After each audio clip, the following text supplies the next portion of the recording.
Hi, this is Hank reporting from Kyiv, and this is my update on Russian-Ukrainian war. Let's see what happened around Ukraine in the last 24 hours. 500,000. Putin's simulation of peace. Inglorious bastards in Belarus.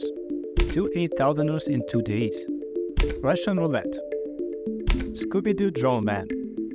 Massive strike on Kharkiv. 500,000. Officially, our general staff reports that the losses of Russians in Ukraine exceeded 500,000 people killed and wounded. Of course, these are approximate figures, because we don't know how many occupiers did not reach the hospital or died there. There is a joke about punitive Russian medicine with their low-quality S-mark tourniquets, Chinese tourniquets tightly attached with ties to body armor, and advices to use female tampons for bullet wounds. I would like to be ironic about all this, but I understand that all these huge losses of Russians mean that we also lost many soldiers, both in defense and during the counteroffensive of fortified positions a year ago. As far as I know, losses on average are calculated so that for every one dead soldier there are 3 more wounded. This year, President Zelensky cited the figure 31,000 dead Ukrainian soldiers, which implies approximately 90,000 more wounded, and this does not include the missing. Terrible numbers. So many families, so much grief. In addition, we do not know the number of civilian deaths. In my Mariupol alone, they cited a figure of 50,000 to 100,000 dead non-combatants. Roughly speaking, 1 in 5 people I knew in my hometown may be dead. I didn't count the number of those I already know about. I will have to do this terrible task after the liberation of the city. Since the beginning of the full-scale invasion, my family counts -4 people. Unfortunately, we all have to pay attention to Putin's official statements and analyze his senile post-communist nonsense. Unfortunately, the Western media often picks up his speeches and seriously discusses them. Now the theme that good Putin dreams of a ceasefire has become more active again. Let me remind you that Russians requested negotiations and ceasefire already on the second day of the invasion, on the 25th of February in 2022, when they received a fierce rebuff. The problem is that peace on the Russians' terms only means that they want to play a game called winners not to be judged. Literally, so that the world would recognize their conquest of 20% territory of Ukraine and give them a break, build a new army to capture us completely and go further. People who are overly tolerant and don't dig too deep may say, "Hey, Putin wants peace, why don't you want to continue the war, Ukrainians?" I was a participant in such a conversation, and I was struck by how much my companions simply refused to look at the facts, at the number of killed, tortured and captured people, at the destroyed cities, killed animals and the damage to ecology of the entire country.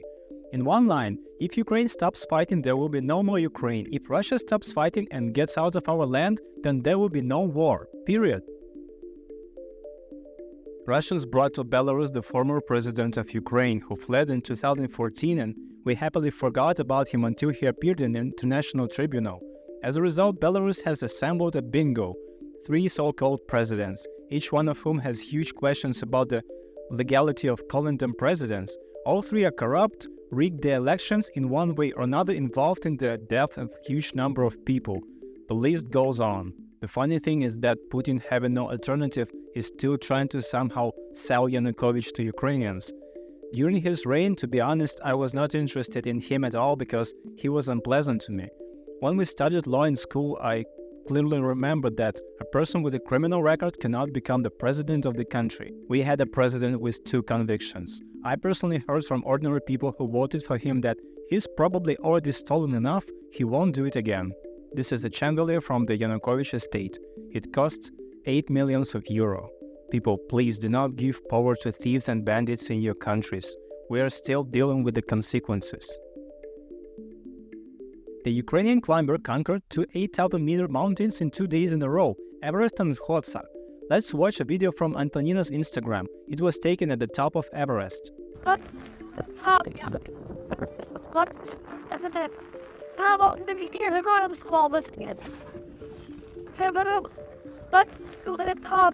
This, without exaggeration, a huge achievement.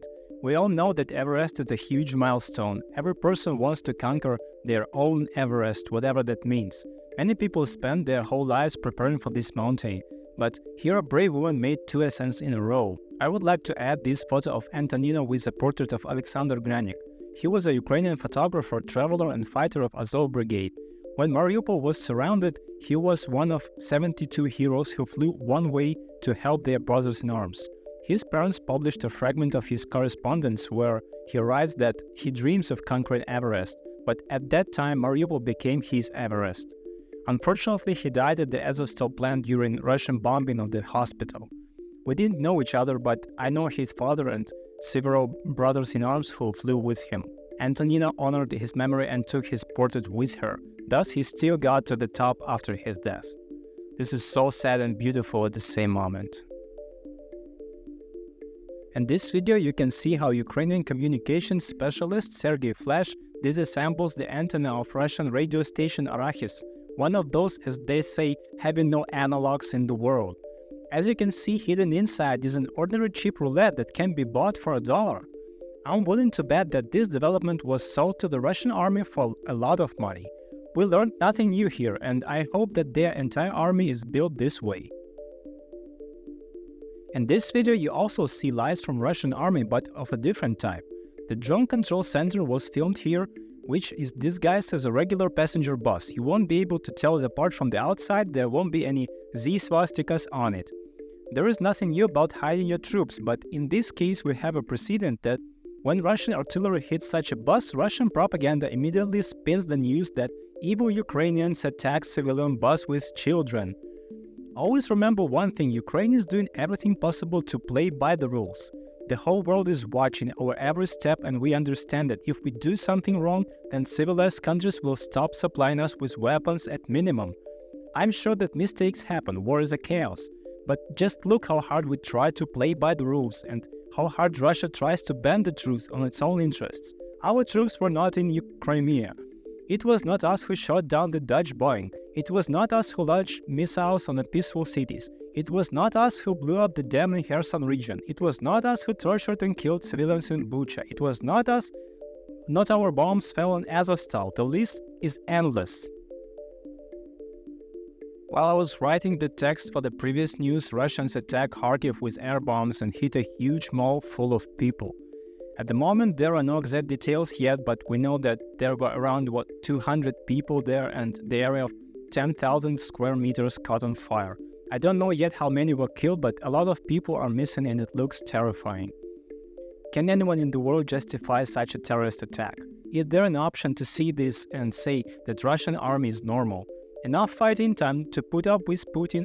I remind you that this is not the first dozen times they have attacked shopping center full of people. Once again, I have to say that we need air defense, damn it. We need to make sure that not a single Russian plane can fly within range of launching its bombs. Please give, sell, lend, help to build air defense to protect our cities, or give us the opportunity to reach military airfields on Russian territory with missiles. We can't play this game one way only. That's all news from me for today. At the moment, I don't know the details of the evening attack on Kharkiv and the number of victims. This is terrible news, which unfortunately is now ordinary terrible news for me. After the 20s or 50s Russian terrorist attack, I simply feel dead inside. It shouldn't be like this. Therefore, I'll ask you again at the end of this video, continue to support Ukraine. It's hard time for us now. Thank you. This was my update on the Russian-Ukrainian war for the day number 822. Take care and see you tomorrow.